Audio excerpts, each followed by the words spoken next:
நட்பு சக்தி இருந்தாலும் இல்லனாலும் தனியாவும் நின்னு கெத்தா ஜெயிக்கிற அளவுக்கு ஒரு மிகப்பெரிய படை. அதுவும் இந்த படை, நம்மளுடைய இந்த டிவிகே படை, நட்பு சக்தி இருந்தாலும் இல்லனாலும் தனியாவும் நின்னு கெத்தா ஜெயிக்கிற அளவுக்கு ஒரு மிகப்பெரிய படை. அதுலயும் ரொம்ப முக்கியமா இன்னைக்கு இந்த கூட்டத்துக்கு வரலனாலும் நான் அந்த போர்ல நடந்த அந்த கதை மாதிரி கட்ஸான குயில்கள் நிறைந்த பெண்கள் படையும் நம்மளோட இருக்கிறாங்க. அந்த பெண்கள் படையை பார்த்துதான் அரசியல் அரங்கமே அதிர்ந்து போயிருக்குது. அதனால எல்லாரும் ஒரு நிமிஷம் எனக்காக எந்திரிச்சு நில்லுங்களேன் ப்ளீஸ். நான் சொல்றதை கொஞ்சம் ரிப்பீட் பண்ணுங்க.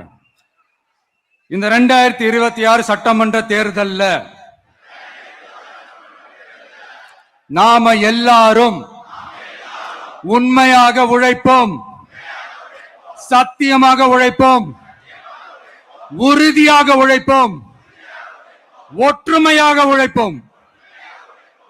தேங்க்யூ. Please sit down.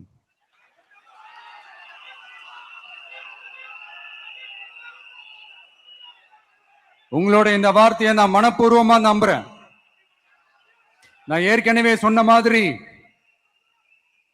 இந்த வரப்போற தேர்தல் இதுவரைக்கும் தமிழ்நாடு பார்த்திராத ஒரு வித்தியாசமான தேர்தல். நம்மளுடைய படை வரிசையும் அப்படிதான், ஒரு பவர் பேக்ட் ஃபோர்ஸ். இவ்வளவு நாள் இதை நாம மட்டும்தான் சொல்லிக்கிட்டு இருந்தோம். இப்ப கொஞ்சம் கொஞ்சமா அதை வெளியில சொல்ல ஆரம்பிக்கிறாங்க.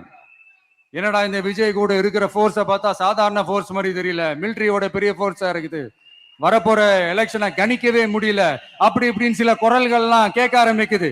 கணிக்கவே முடியலன்னு அவங்க வேணா சொல்லலாம், ஆனா மக்கள் ஆல்ரெடி கணிச்சு முடிச்சுட்டாங்க. அவங்க மனசை நல்லா புரிஞ்சு வச்சிருக்கிற நமக்கு அது நல்லாவே தெரியும்.